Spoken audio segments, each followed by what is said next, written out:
welcome, and thank you for joining us. My name is Armando Ueda. I'm the Sea Grant agent for IFAS Extension Sarasota County, and one of the organizers of this Sustainability webinar series, along with Michelle Atkinson, agent from Manatee County Extension.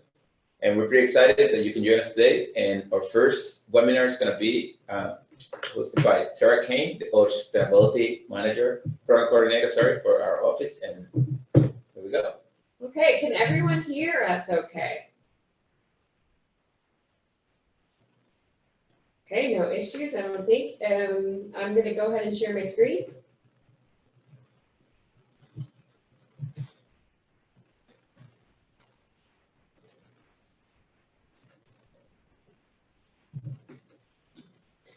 Well, welcome. Thank you so much for having us today and listening into this webinar. Today is the first presentation in a series of webinars, and at the end, I'm going to talk about the other topics that will be throughout the year. We thought we'd start the first webinar with what is sustainability. Since this is a sustainability series, we're going to talk about what is sustainability today. If you have any questions throughout the presentation, you can go ahead and put them in the chat box, and then we'll try to answer them all at the end.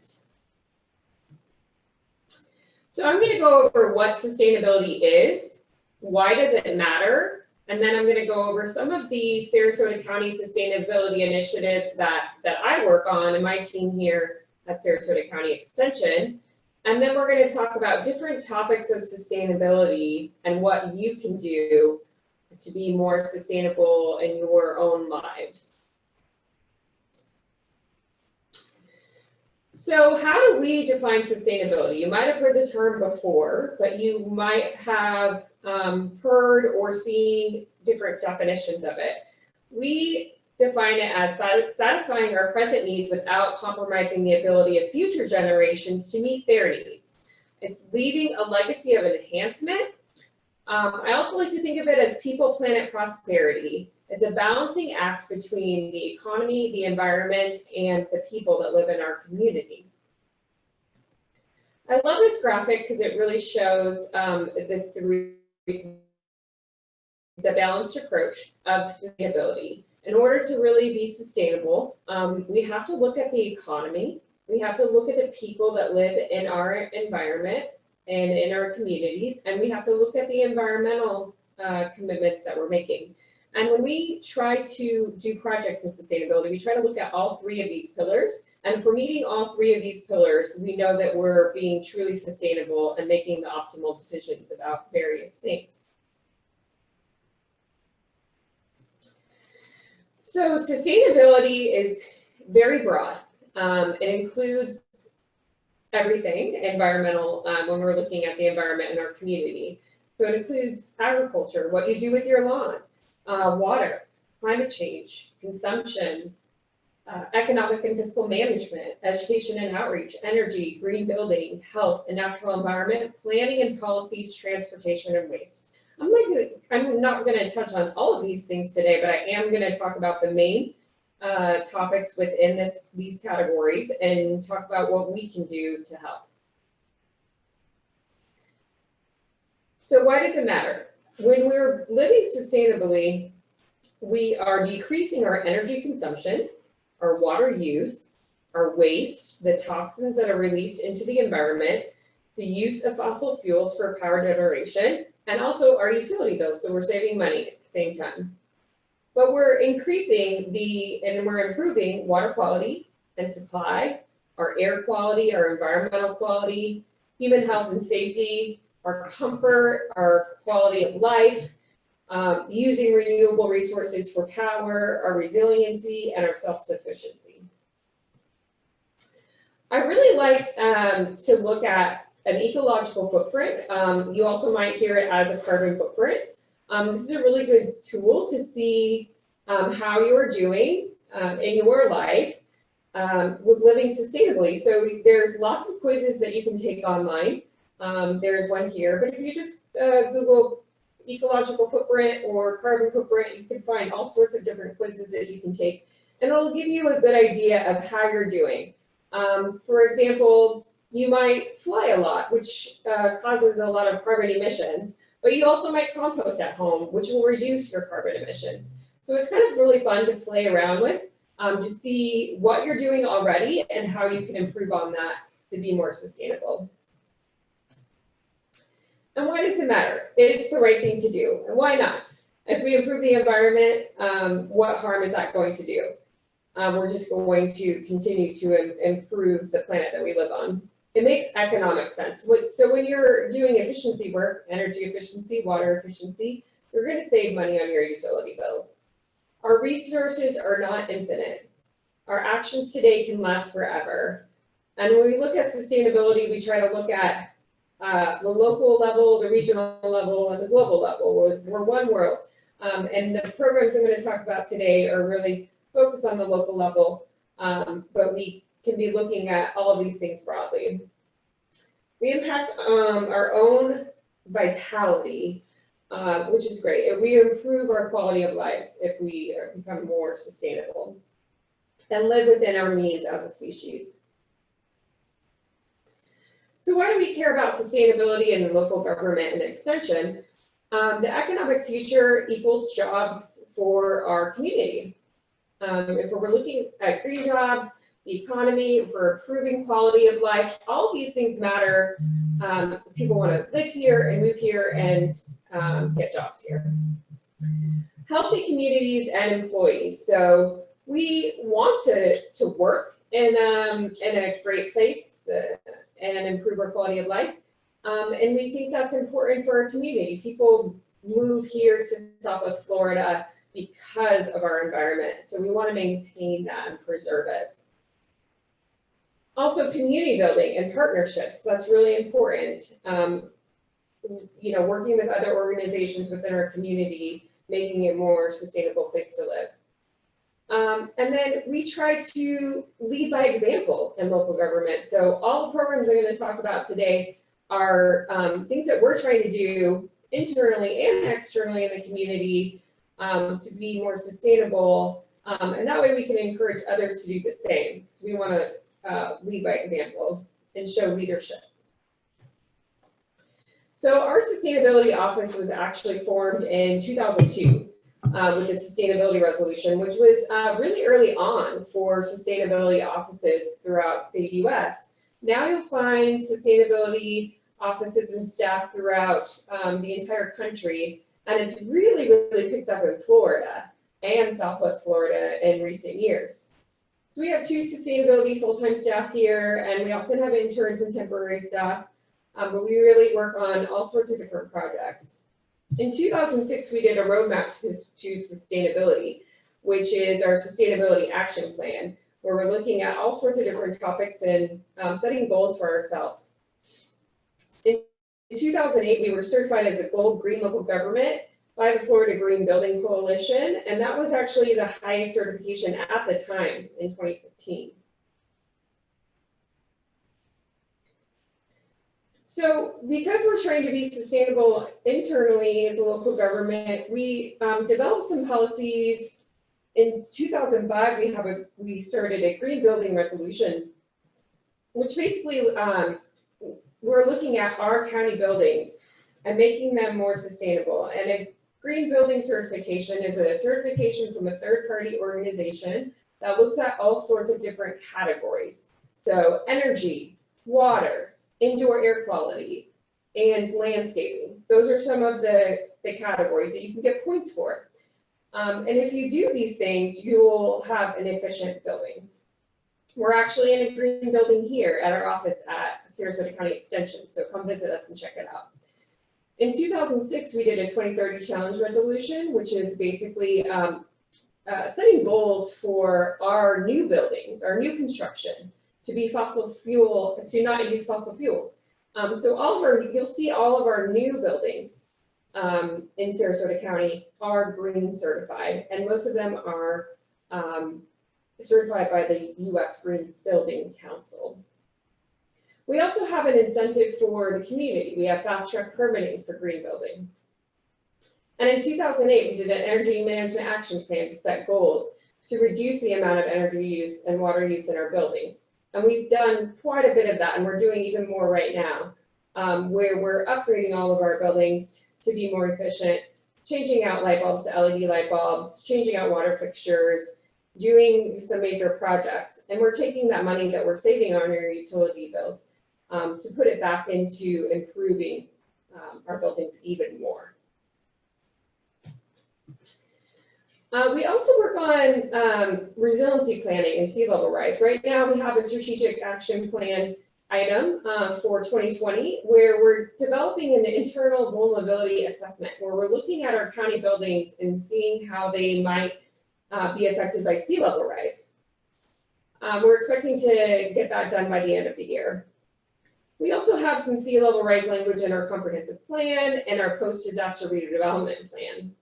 And we also try to participate in community groups for sea level rise and resiliency. One example is the Climate Council of Sarasota Manatee, where we participate in those meetings and on the education committee. We also have some internal teams where we're looking at our facilities and our fuel usage, and we get together with all the different departments in our county to talk about how we can reduce the amount of energy and water in our buildings and reduce our fuel consumption. We have county employee education, so all new employees that come into the county, and we have over 2,000 employees, they all get to hear about sustainability and what they can do to be green at work. And we have some other classes associated with that as well. We also have electric vehicles in our fleet. We just got the first all-electric Chevy Bolt at our office, and we have a charge-up rebate program to try to increase the infrastructure of electric vehicles within our community, and we give rebates out for that. We have a huge focus on energy efficiency. So we have an energy upgrade program where we work with volunteers to go into low-income housing units and improve their water and energy usage to be more efficient. And I'm going to talk more about that in a minute. And I'm also going to talk about our Partners for Green Places program, which is a program for nonprofit organizations to be more energy and water efficient. We have an annual Sustainable Communities Workshop, which I'm very proud of. This year is going to be the 15th annual, so we've been doing this for a really long time, and that brings the community together. Anyone can attend that. It's usually in late November or early December, and we talk about all sorts of different sustainability topics, everything I'm talking about today plus more, and we bring in speakers from all over the local area and other states to talk about sustainability best practices. We also do free classes, events, and outreach. We have classes on green living, solar, green building, universal design and visibility, which is aging in place, electric vehicles, and we have some financing classes about a program we have available called Property Assessed Clean Energy. We try to work with the the Economic Development Commission of Sarasota County. We also have Randy Penn in our office that manages the Green Business Partnership. So we try to encourage businesses to become green. And we can, and you can check out our website for more details on that, but we have about 230 businesses in that partnership. We also have kits that you can check out at the library. We have a do-it-yourself energy and water audit kit. So if you want to become more energy and water efficient in your home, you can check out one of these kits, test some of your appliances and how much energy they're using. And it has a whole books and guides of how to reduce that and save money at home. We also have a family green living kit that should be coming out beginning of next month. And that will be a kit that you can check out at the library as well. There's also another kit that's not on here, but it's our Natural Resources program has a kit, Explore Your World Backpack. So I'd encourage you all to check that out as well. We try to work with our neighborhood grants team to do sustainability projects at different condo and neighborhood associations. And then we have an e-newsletter, blogs, and social media. We also try to encourage waste reduction. We're working on a strategic plan right now with our waste reduction agent and other agents in our office, and then other departments throughout the county for plastic reduction. So we're going to be making some internal changes to reduce the amount of single-use plastic we're using and get rid of styrofoam. We also try to encourage composting. That's really important. We have composting classes here that Randy also teaches. And then we have a sustainable events guide that we're working on right now. It's supposed to be coming out this summer. In our community, within the county and within the community, there's lots of events on the weekends, especially right now during the season. So we want to try to reduce the amount of waste that is produced at these different events. So we're going to be presenting this guide to these different community groups that anyone can use to do a sustainable event.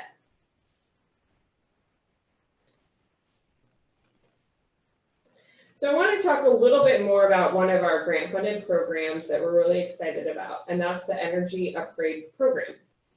It actually started in 2012 with a Department of Energy grant. And it's a series of workshops that we do where we give away a kit of energy and water efficiency devices. And we do a whole class on behavior change and how to save money through energy efficiency. And it goes through no cost, low cost, and investment cost ways to save.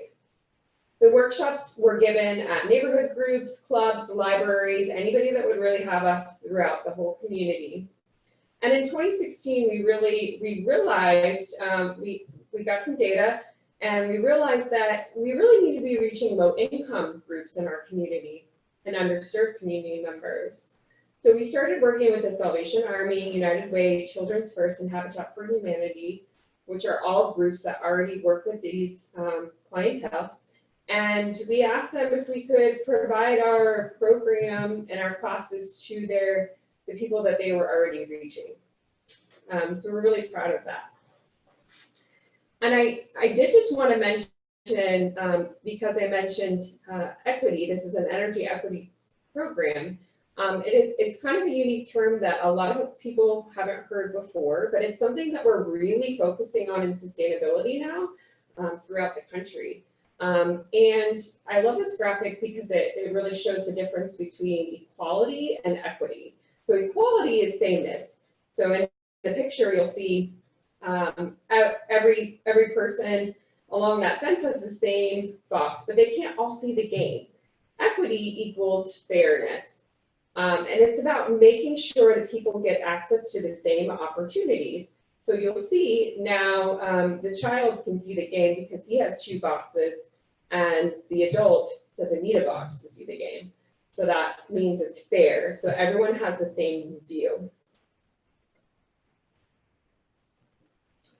We have a housing affordability problem in Sarasota County, as many areas do all throughout the nation. But the reason why we started working with the low-income people, one of the reasons is we did collect some data, and studies show that more than 53,000 low-income families in Sarasota County are cost burdened, and they're spending upwards of 30% of their monthly income on housing costs alone. So a lot of these houses are inefficient because they're older and they can't afford to upgrade their appliances and make them weatherized so they don't have leaks and more efficient. So this is some more data from the Department of Energy, and this is for Sarasota County, and low-income people in Sarasota County are spending 13 to 19% of their income on energy bills, and that is versus 2 to 3% of median plus income people that are paying 2 to 3% of their income on utility bills. So that's a huge inequity that we have in our community, and that's what we're trying to do with our Energy Upgrade Volunteer Program, is we're trying to close that gap and help the people that need it the most. So in 2018, we started a volunteer program, and we're going to be doing another volunteer training session in September. So that will be posted on our Eventbrite site and our website and our social media as soon as we get those dates nailed down. But if you're interested, please sign up and help us. And you can become an energy coach. It's a series of 5 classes, and it will cover energy and water conservation techniques, low and no cost energy upgrades, and then other sustainability topics like green building and solar and human health, and financial aid for energy improvements. But we basically train our volunteers to be able to do a mini energy and water audit. And then we go into public housing units, low-income public housing units. We partnered with the Sarasota Housing Authority to do in-home installations and evaluations. So we're going into their homes, we're doing a mini energy and water audit, and then we're identifying leaks, things that need to be improved, and we're installing devices. So we're installing LED light bulbs, faucet aerators, and other things that are going to save them money on their utility bills. These are some of the units that we're working with right now with the Sarasota Housing Authority. And I have lots of stories and examples. Would love to share with you more at another time, but this has been really impactful, that we're able to go in and talk to these people and not only educate them about energy and water efficiency, but other things as well. And we've noticed that there's a huge education gap in little things like how to save energy at home. If you just turn up your air conditioning system a couple degrees in the summertime, that's really going to save you money on your electric bill. Or not having your window open up at the same time where you have your AC running, fixing leaks and doing these different types of things that can really make a difference. There's huge inequities on how much these people are paying for their utility bills. We came across one situation where a resident was paying about $260, $280 on their monthly bill, which was only one of these duplexes that was 2 bedrooms, 1 bathroom, which is way too much. They shouldn't be paying that much. So we realized that their air conditioning lever was broken, and we tried to get that fixed and then also educate them. If they keep their air conditioning a lot higher in the summertime, they will save a lot, about 50% at least. And then we're also providing the education sessions and the do-it-yourself kits to, we also do these classes at the libraries, but to these various different underserved community groups. And then we're doing one-on-one consultations at events that are already happening through the community, or sometimes we'll do a help desk at a church, for instance. There are some programs that have assistance for people that can't afford to pay their utility bills, and we'll meet them when they're trying to get that assistance and give them a kit of materials. Another program I'm really excited about is our Partners for Green Places program. It's a grant that we received at the beginning of last year. We're in our 2nd year of it. And it's a collaboration between Sarasota County Sustainability, us, and the City of Sarasota Sustainability. We also received funding from the Gulf Coast Community Foundation, the Charles and Marjorie Branzik Foundation, and the Sarasota Community Foundation, or Community Foundation of Sarasota County. All 3 of those major foundations in our area have contributed funds to work with nonprofit organizations to look at their buildings and get an energy roadmap, so a deep energy and water audit of their buildings. And these are going to human services and environmental organizations. And they're getting this roadmap where it talks about a return on investment for their building and what kind of projects they can do. And then we're giving them money to do the projects, to do the energy upgrades of their buildings. And they're taking the money that they're saving on their utility bills, which is very significant, and they're putting it back into their programming that helps underserved communities, low-income communities, and environmental organizations. So far, we've given out grants to 16 nonprofits, and we're in the 2nd phase this year, where we're implementing those projects now with with the other the other nonprofits. We started with 3 pilot programs at Historic Spanish Point, Harvest House, and Children's First. So now I'm going to get into what you can do as a resident, what you can do as a citizen living here. There's many different categories of sustainability, like I mentioned before. One of them is the natural environment. So you can explore the natural environment by getting outside, learning about our habitats here, and enjoying our natural areas. There's many things that you can do to experience the natural environment, and we have a lot of those programs here at our office. So I'd encourage you to check out some of those. We have nature tours, you can go hiking, biking, birding, snorkeling, or kayaking. And just learning and experiencing these natural environments on your own is going to make you appreciate them even more. Try to be an advocate. Talk to your friends about litter prevention, wildlife protection, land acquisition, water quality, and ways to improve your community. And do those things yourself when you're on the beach. Pick up the trash off the beach and encourage others to do the same. So one of the other categories is water. And I like this graphic because we can talk about where is water being used. If we're looking at both indoor and outdoor spaces, if you have a yard, you're using most of your water from the outside. And I'm sorry you can't see the reference here. We got cut off, but this is by the Southwest Florida Water Management District. And you're actually using about 59% of water when we're looking at both indoors and outdoors, water going to outdoors. And indoors is about 41.3%. But if you look on the right-hand side of this graphic, you'll see the toilet is actually the biggest contributor to your water usage inside your home. And that can be a good thing because it can be easy to fix or upgrade. So you can upgrade your toilet to be more efficient. You can fix the leaks, which is a huge water consumption issue. It can be. And then the other categories, washing your clothes, taking a shower, and all the other ones are pretty small. If you have a leak though, you definitely want to fix that as soon as possible.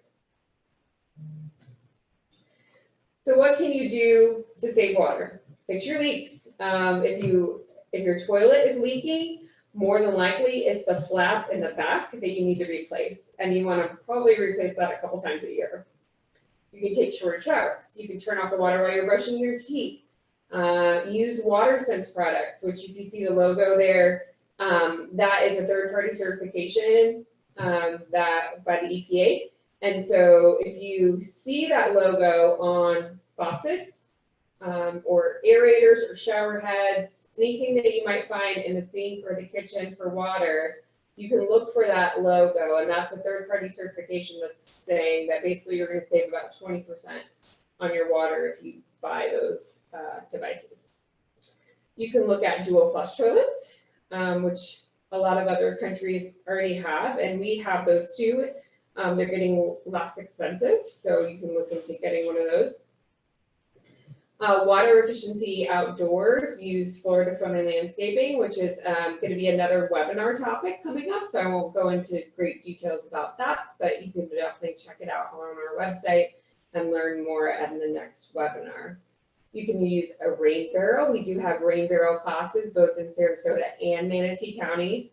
And I know here in Sarasota, we have them at different locations every single month. So you always have an opportunity to buy a rain barrel for $38. You can come to the class, get it, and then learn how to install it and take it home. And then we also have free irrigation audits from our office. So if you have an irrigation system in your landscaping in your home, you can call our office and one of our master gardeners or one of our specialists will come out and do an irrigation audit for you and give you tips of how to improve that. Also in Sarasota County, we have the Neighborhood Environmental Stewardship Team, or NEST. Molly Holland is her name. She does that program, and she'll actually come out to your neighborhood association and look at your pond or look at different things for your landscaping and give you some tips about how to improve those things. And in Manatee County, Michelle Atkinson can talk about this more at the end if you have questions, or you can reach out to her. But they actually have some really cool stuff going on. I had heard about their toilet rebate and didn't even realize all these other things that they have. So you can go to their website to learn more, but any Manatee County utility customer is able to get these things. And they have a toilet rebate, irrigation replacement to conserve water, irrigation retrofits to conserve water, rain sensors, wells, and cisterns. So like I said, Michelle can tell you a little bit more about that, but some pretty cool incentives there, Manatee County. For economy, what can you do? Be a sustainable tourist. So you might have heard that term before. When you're traveling, you can look at eco lodges, spending your money in places that have proven that they have sustainability initiatives. You can encourage sustainable agricultural practices and support local food producers. Be smart with your money. So when you're purchasing something, that's making a statement as well. So you can buy products that are sustainably produced, support green businesses, build green and use solar. Basically buy products that aren't just going to be thrown away in the trash either. Like buy something that is made out of recycled content or is going to be reused over and over again. So where do you think energy is being used the most here in Florida? Well, you probably guessed air conditioning because we have our air conditioning on all the time, right? So that's actually 36% of our energy consumption inside of our homes. So if we can reduce that by upgrading our HVAC systems or, reducing the amount of time that we use our air conditioning system, it's really going to help a lot. The next biggest culprit is water heating at 16%, and 13% is heating. Now, if you would see this graphic somewhere up north, if you happen to live somewhere up north, the heating is going to be a lot more because you all use your heat more. This is meant to be for a hot, humid climate. Your refrigerator as a single appliance uses about 8%. And then your other electronics, TVs is about 6%, your clothes dryer 5%, and your lighting is actually 9%. So what are some things you can do to become more energy efficient in your home? Well, you can make your appliances more efficient, your water heating more efficient. You can upgrade your lighting systems to be all LED. You can upgrade your home electronics, your office equipment. You can use alternative energy like solar. You can get an energy audit and look and see where you're using energy. Another big one is vampire loads. So we have a lot of electronics that are plugged in all the time now. We have our cell phones, we have our TVs, our DVD players, all of these things, even if we're not using them at the time, if they're plugged into the wall, they're still sucking energy. That's why we call them vampire loads. So you can unplug these things when you're not using them. And you can also learn more in one of our energy upgrade classes. So the built environment, green building, that's another class that we offer. Try to think about when you're buying a new home or you're building a new home to make sure it is green, because you're not only going to help the environment, but you're also going to save money over the long run if it's more energy and water efficient. You can support educational programs like our green business partners. We have that county commitment that I mentioned earlier. The built environment and green building also has points for Florida-friendly landscaping. So I'll mention that again. It's about reducing the amount of water that you're using in your landscaping as well. Policies to encourage more green building, encourage energy and water efficiency buildings. Improving public transportation is another category for green building too. So having buildings being placed near public transportation and increasing that. And then also promoting edible landscapes and agriculture. Transportation is a huge part of sustainability. What you can do is utilize our public transportation more. We do have public transportation in both counties that you can take advantage of.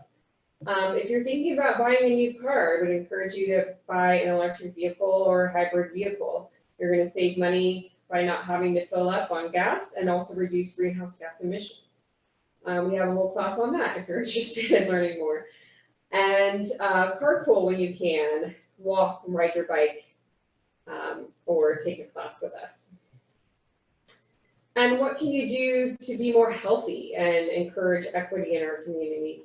Well, maintain a healthy and active lifestyle, get outside like we mentioned before, and try to, again, carpool, use public transportation, bike, get outside and exercise and improve your health. There's many things that you can do with our health department as well. Here in Sarasota County, we have a lot of different programs, and I'd be happy to reach out or have you reach out to me to get more information about some of those health programs. Food, buying fresh, local, seasonal food and shopping at farmers markets is really important. It helps reduce food miles, greenhouse gas emissions, you can save money, you can limit your food waste. So I would definitely encourage you to grow your own food at home. We have classes on that. And compost. Compost is huge greenhouse gas emission reduction strategy. So composting your own food at home can really help to improve the environment, but also give you some soil that you can use in your garden. And waste. What can you do to reduce waste? Well, I always say start with refusing that plastic. Getting rid of single-use plastic. Don't use plastic if you can avoid it. Don't use styrofoam. And buy items that are made out of recycled content that you will reuse over and over again. So make sure you're not using those single-use plastic water bottles or straws. Get reusable ones. Same with your shopping bags when you go to the grocery store. Also, when you're buying packages, you can see if you can request with little or no packaging to try to reduce some of that packaging that comes in the mail. Say no to disposable styrofoam products, plastic bottles, bags, utensils, all of those things can really help. You can also try to participate in some cleanups. I know Armando has cleanups. We also have the Keep Sarasota County Beautiful, and in Manatee they have Keep Manatee County Beautiful, and they do 2 cleanups per year, the Great American Cleanup and the International Coastal Cleanup, where you can go pick a site and help clean up that area.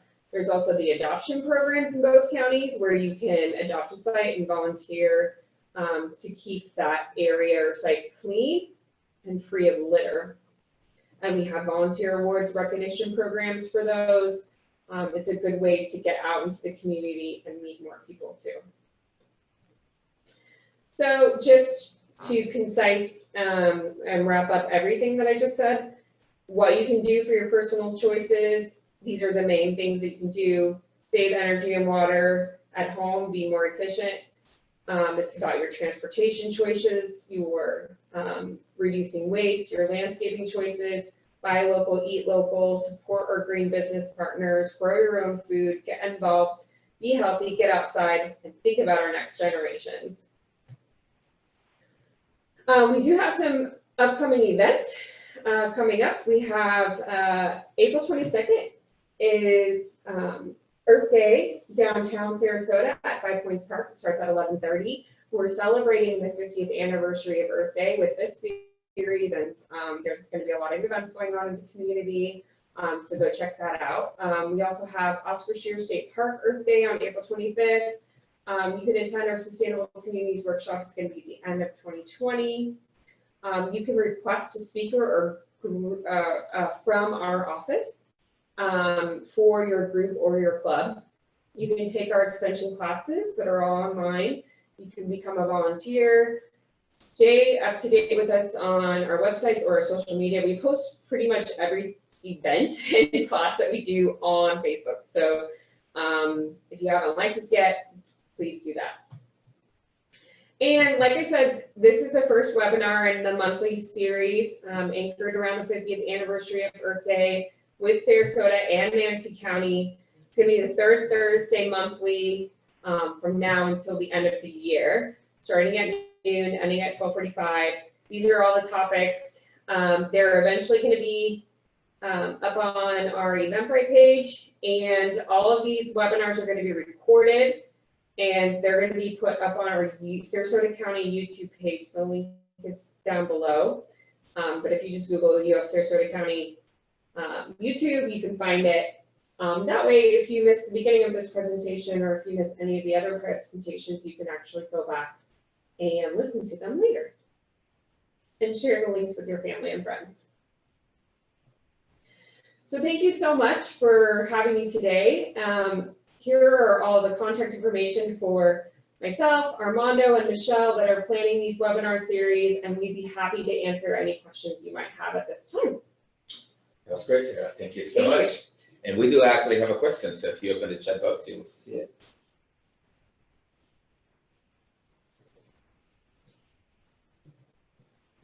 Just 1 second, we get in there.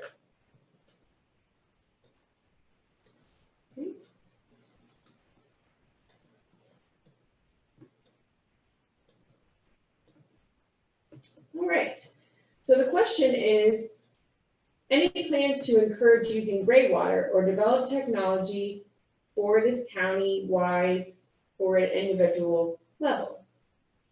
Gray water is something that we do use in the county. I believe in both counties. Manatee County could answer that, but we do use gray water for watering some of our landscapes. Golf courses and county properties, and even in the community. Would love to capture water in shower. I have a rain barrel. That's great. Rain barrels are great, especially in the summertime. There's a lot of free stuff falling out of the sky that you can just capture and then use to water your plants. So it's a good deal. Are those the only 2 questions? I believe so. Any more So questions? Sarah, it's Michelle, and Yes. I know there's often questions about gray water reuse indoors. So I'm wondering if this question is talking about capturing her shower water for reuse, like for toilet flushing. Yes, okay, sorry, that makes more sense now. You can do that. We actually do that here at our office. We were one of the first to do that. And it's doable. You just have to have separate pipes, one that are labeled for that. And you'll even see, you go into our bathrooms and it says, you know, don't drink this water because it's actually rainwater that we're collecting and we're using to flush our toilets. So you can do that here. You just have to get the right permits to do it. And make sure that the pipes are labeled correctly. So if you're interested in doing that, you can reach out to either Manatee or Sarasota County staff, depending on where you live, and they can help guide you to the right people.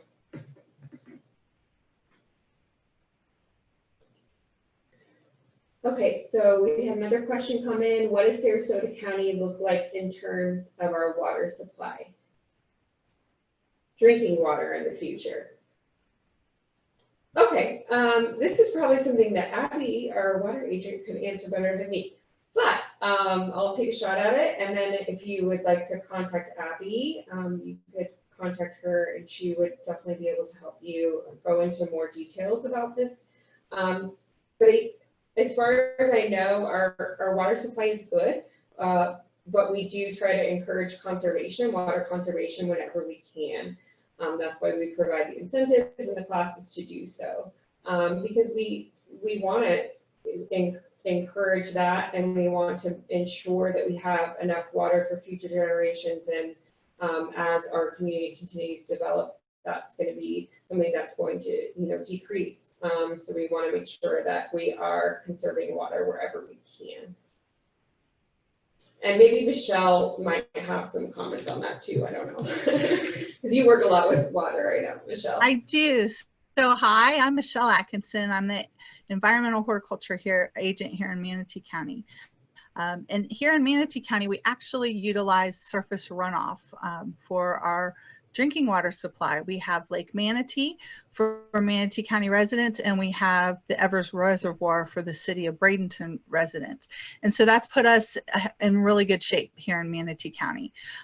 We have adequate supplies. However, we also have lots and lots of folks moving into the county because we live in a wonderful place.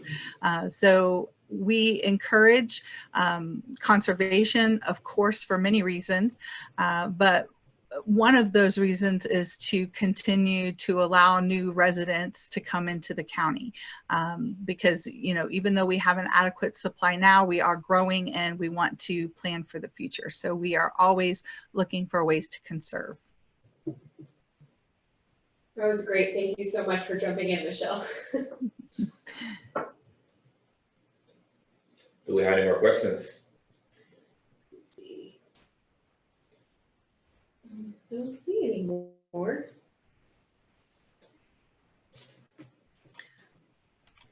Well, like Sarah said, this is being recorded, so you can follow the link if you join us late, or if you want to re-watch this whole presentation, I'll share it with other people. You can go visit our website, our YouTube website.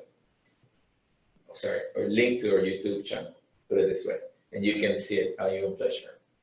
Okay, and I just want to also add, thank you, Sarah, so much. It was a great presentation with lots of great information. You touched a lot on Sarasota County, so there was a couple of things I want to say are also happening here in Manatee. One is the green government. We also are a green government here. The free landscape and irrigation evaluation is available to any Manatee County resident. They do not have to be a utilities customer to take advantage of that. So you can call our office 722-4524 and ask for that, and we'll get you set up. We also offer rain barrel and compost classes here, and then we have a program through UF that we offer here locally called Home Flow. I'm not sure if your office is offering it currently, but the Home Flow program discusses in depth a lot of ways to conserve in the house, from energy to water, and then there are a couple of discussions about outdoor conservation as well through that program. So lots of great programs on sustainability in both counties, and we always encourage you to take advantage of your local extension offices because we are typically a free resource for you, but very inexpensive if there are fees involved with our services. So thank you so much for joining us today. We look forward to seeing you and hearing from you in future webinars and chats. Armando, did you have something to add? No, we just have one more question that came in, so I don't know, Sarah, if you want to address that, if you know anything about that. Are you going to mention the Climate Institute Symposium next Saturday? I'm not sure which one you're referring to. I'm sorry. Did anyone answer that? Climate Institute Symposium next Saturday. I'm not sure. A leap year ahead, it's called. Well, I will definitely have to look that up because I do try to keep up to date on all the climate events going on, and I have not heard about that yet. It's an all-day panel in Bradenton through the Sarasota Institute think tank. Great. Definitely have to look that up. Thank you for that information. Well, I think that's it then. Thank you again for joining us, and I hope to see you next time. Thank you so much.